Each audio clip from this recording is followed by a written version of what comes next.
Ang maganda dito sa Maiton River ay hindi siya malamig. Ngayon, makulimlim yung panahon. Kung makikita ninyo, gloomy, makulimlim yung panahon.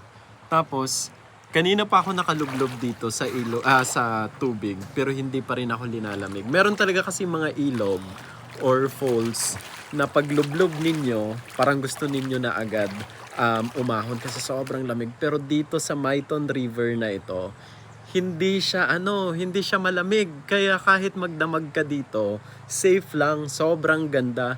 Tingnan nyo naman, oh. Tapos pag ahon mo, yun na yung malamig. Pero pag nakalublog ka talaga, hindi siya malamig.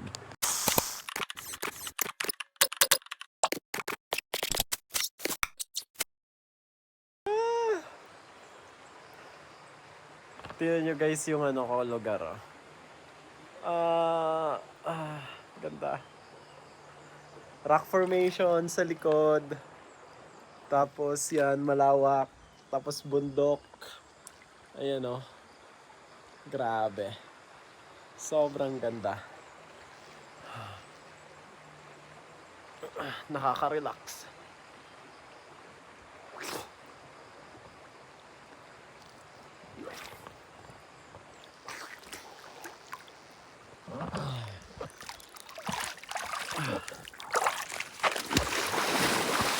Isa sa mga paborito kong puntahan dito sa Tanay Rizal ang Maiton River. Ang salitang Maiton ay nangangahulugang may tuniladang bato o piles of rock na talaga namang makikita sa paligid ng ilog. Sa unang tingin pa lang mapapansin mo na agad ang napakaraming malaking bato na nagbibigay ng kakaibang ganda at karakter sa lugar. Bukod sa malamig at malinaw na tubig, napakasarap din dito mag-relax, magmuni-muni at takasan pansamantala ang ingay ng syudad. Mula Metro Manila, mahigit 1 oras lang ang biyahe papunta sa Maiton River na matatagpuan sa Barangay Santo Niño, Tanay Rizal. Maganda naman ang daan papunta rito bagamat may ilang bahagi ng rough road pero aabutin lamang ito na mahigit kumulang 15 hanggang 20 minutes. Pagdating sa barangay, hanapin mo lang ang covered court ng Barangay Santo Niño at doon ka maaring magtanong ng direksyon. Madali lang hanapin ang lugar dahil kilalang kilala ito ng mga residente at agad kanilang matutulungan kung saan ang daan papunta sa ilog. Isa ito sa mga hidden gems ng Tanay na hindi mo kailangan maghirap hanapin para marating. Kaya kung naghahanap ka ng malamig, malinaw at preskong ilog na malapit lang sa Metro Manila, sulit na sulit ang pagbisita dito sa Maiton River.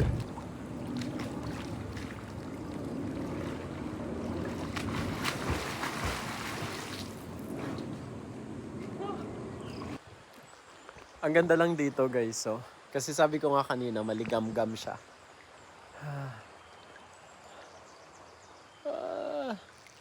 Tapos maganda kasi dito, may rock formation, oh. Ayan, oh. Yun nasa likod ko. Ang ganda. Sobrang ganda. Tapos maganda kasi hindi talaga siya matao. Ngayon nga eh, kasama ko tropa ko ngayon lang, 2 lang kami, tapos kanina may mga bata lang doon na naglalaro, tapos may naka-ATV, yun lang. Mga ilang minutes lang. Tapos hanggang na kami dito, hanggang hapon na. Kung sa totoo lang, kung mayroon lang talaga dito, may dala lang kaming tent, dito na kami matutulog. Madaling araw na kami or bukas na kami uwi. Kasi lang dito, napaka-chillax lang. Isipin mo, sa sobrang ingay ng Metro Manila, tapos papalitan mo ng ganitong kaganda, ano pang hahanapin mo? Tingnan mo yung nasa likod ko. Grabe. Sobrang ganda. Ang lang dito, sa mga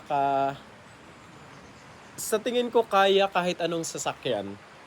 Ipapakita namin sa inyo mamaya kung ano yung sitwasyon ng kalsada dito. Kasi yung dinaanan namin galing sa Manukan, tas papasok ka papunta dito, ito yung daanan or kalsada papuntang Santa Ines, yung barangay na pinakamalayo or pinakamalayong barangay ng Tanay Rizal. So ang tawag dito, Maiton River, under siya ng Barangay Santo Niño. Kung may motor kayo, may sasakyan kayo, magiging madali ito para sa inyo. Pero kung commute, medyo pricey talaga. Sa totoo, wala akong idea kung magkaano ang tricycle papunta dito or pag commute kasi hindi naman ako nagko-commute. Siguro research ko na lang or check ko na lang online kung sino pa yung mga nakapunta. Kasi sa totoo, bihira lang. Kami nga lang ang ano dito eh. Siguro iilan-ilan pa lang kami na nag-content ng Maiton River. Yung kasama ko kasi dati si Kay Sakat Fam Squad. Siya yung kasama ko dito nung una kami nag-vlog. Pero kung titingnan ninyo, kung naghahanap talaga kayo ng walang crowd masyado, kasi ang entrance lang dito or environmental fee is 20 pesos. The rest, wala na. I mean, yun na yun. Yun na yun. Tapos ang dadatnan ninyo, ganito kaganda, ganito kalinaw, at ganito kalinis. Ngayon, inabutan namin, medyo hindi na ganun kaganda yung mga cottages kasi wala na masyadong mga turista ngayon kasi paulan na nga ng paulan. Alam mo naman, pag maulan, hindi na iilog masyado yung mga turista at start na din ang pasukan. Pero nung summer talaga ay maganda ito. Pero kung naghahanap pa rin talaga kayo ng sobrang magandang ilog, safe na ilog kasi malapit lang to sa barangay, nandyan lang yung barangay at malinaw at hindi ka matatakot sa pag-uwi kung may dala kayong sasakyan. Actually, yung sasakyan, dito yung sasakyan pwede ninyong dalhin kahit hanggang dyan. Dito, kahit hanggang dyan. Kasi pwedeng ipasok talaga. Kahit itabi nyo pa nga yung sasakyan ninyo, kayang-kaya Kung may dala kayong sasakyan, motor or kahit anong sasakyan, kaya naman, dahan-dahan lang kasi mabato. Medyo rough road lang yung daanan. Kaya hindi siya mahirap puntahan para sa may mga sasakyan. Honestly, medyo mahirap lang siya puntahan para sa mga nagko-commute. So, yun. Kaya, kung naghanap kayo ng lugar na mapupuntahan, isa na ito yung Maiton River dito sa Barangay Santo Niño sa Tanay, Rizal. Ang isa sa mga pwede ninyong ilagay sa bucket list kasi baka naman may pagkakataon na mapunta kayo ng Tanay at naghahanap kayo ng lugar, pwede ninyo i-consider ang Maiton River dito sa Barangay Santo Niño. Woo! Sarap! Ayan.